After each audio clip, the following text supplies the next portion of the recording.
So hello everyone, welcome to my channel. तो यहाँ पे आज का टॉपिक रहेगा आपका हिस्ट्री में। जहाँ तक हमने आपको कल बताया था तो उससे आगे लेके चलेंगे।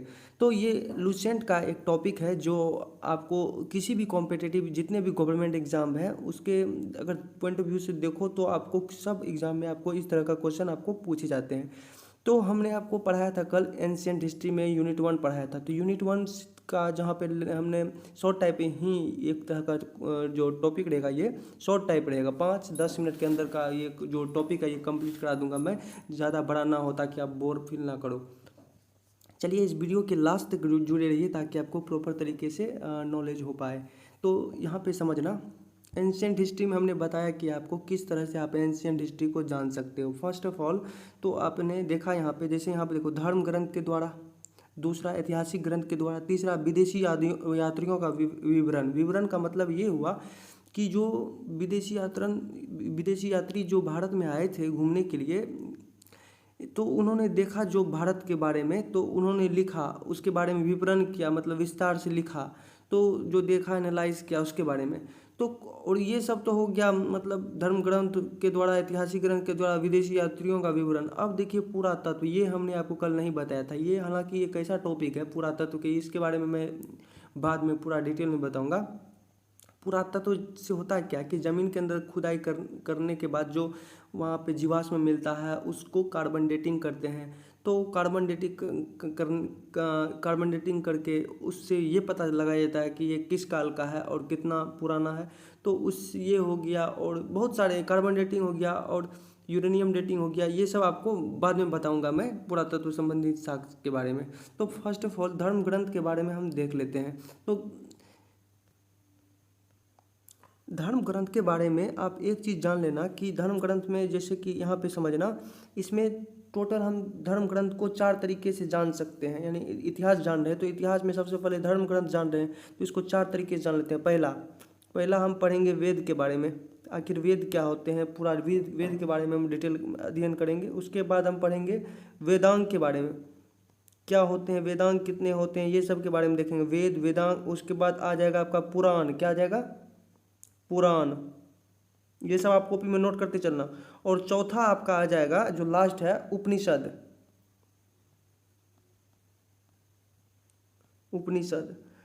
और तो आपका इतना चीज़ पढ़ा देने के बाद जो है धर्म ग्रंथ का जो इतिहास जानने का जो स्रोत था तो वो आपका कंप्लीट हो जाएगा एज इट इज़। तो यहाँ तक आपने लिख लो कि धर्म ग्रंथ के जो हम किस तरह से वेद को, पहले वेद के बारे में जानेंगे, उसके बाद वेदांग मैं आपको बता दूंगा, उसके बाद पुराण के बारे में बताऊंगा, उसके बाद उपनिषद के बारे में। फर्स्ट ऑफ ऑल यहाँ वेद से स्टार्ट करते हैं। तो चलिए वेद स्टार्ट करते हैं। तो वेद स्टार्ट करने से पहले यहाँ देख लेना, वेद हमने स्टार्ट किया, धर्म ग्रंथ का वेद पहले लेते हैं। यहाँ पे आप देख पा रहे हैं वेद है। तो वेद जो है, वेद का जो रचयिता था, रचयिता मतलब कि जिसने वेद का रचना की थी, तो उसका नाम था महर्षि कृष्ण देवयान वेद व्यास। इतना बड़ा नाम है, आप याद कर लेना। वेद की रचयिता को क्या कहते हैं? महर्षि कृष्ण देवयान वेद व्यास। इसको आप नोट डाउन कर लेना अच्छे से। वेद के रचयिता महर्षि कृष्ण देवयान वेद व्यास। चलिए ये आपका कंप्लीट हमने जो बताया एज इट इज़, ये आपको समझ में आ गया होगा।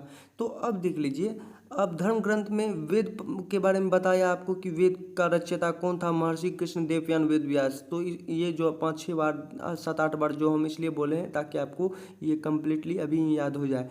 तो अब चलिए अब देखो वेद वेद पढ़ रहे हैं तो वेद कितने टाइप के होते हैं? वेद 4 प्रकार के होते हैं। कौन कौन? पहला है ऋग्वेद, दूसरा यजुर्वेद, तीसरा है सामवेद, और लास्ट में है अथर्ववेद। ये नया वेद भी है। पहला ऋग्वेद, ये ऋग्वेद को बहुत, ये जो ऋग्वेद है बहुत प्राचीन ऋग्वेद है। क्या है? प्राचीन काल, सबसे पुराना वेद को क्या बोलते हैं? ऋग्वेद। क्लियर? तो ऋग्वेद हो गया, उसके बाद 2 हो गया यजुर्वेद, तीसरा हो गया सामवेद, चौथा हो गया अथर्ववेद। ये नया है, ये नया है। तो क्लियर? हम वेद के बारे में जान रहे हैं तो वेद के बारे में हमने ये जाना। और यहाँ पे समझना, जैसे वेद पढ़ रहे हैं तो एक वेद होता है, एक होता है उपवेद। वेद हो गया, उपवेद।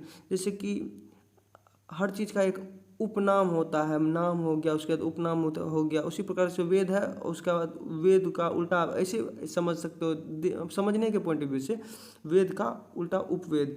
तो ऐसे समझो, वेद उपवेद, उपवेद में ऋग्वेद का जो उपवेद क्या होगा, आयुर्वेद, यो नोट करते चलना। यजुर्वेद का उपवेद क्या होगा, धनुर्वेद। सामवेद का उपवेद क्या होगा, गंधर्व वेद। अथर्ववेद का उपवेद क्या होगा, शिल्पवेद। ये सब जो है बहुत point most important type question और आंसर है। आप इसको नोट डाउन कर लो अच्छे से, ताकि आपको ये याद हो जाए अभी ही। तो ये आपने समझा। तो अब चलिए अब आगे समझते हैं। अब यहाँ पे आगे समझना, तो ऋग्वेद के बारे में पढ़ रहे हैं। तो ऋग्वेद के बारे में पढ़ने से पहले ये देखो, ये जो है बहुत प्राचीन है।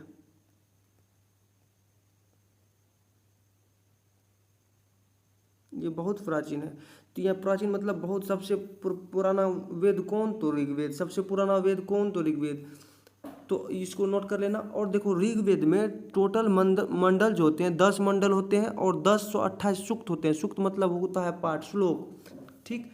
और 10,462 ऋचाएँ होते हैं। क्या होते हैं, 10,462 ऋचाएँ। ऋचाएँ मतलब मंत्र आप बोल सकते हो, ऋचाएँ होता है। और जो ऋग्वेद को पढ़ते हैं उसे क्या कहते हैं, उसे हम कहते हैं होत्री। क्या कहते हैं, ऋग्वेद को पढ़ने वाले को हम होत्री कहते हैं। क्या कहते हैं, होत्री, होत्री कहते हैं। ऋग्वेद को पढ़ने वाले को क्या कहते हैं, होत्री कहते हैं। तो ये समझ लेना, ऋग्वेद को पढ़ने वाले को क्या कहते हैं, होत्री, जो पढ़ते हैं।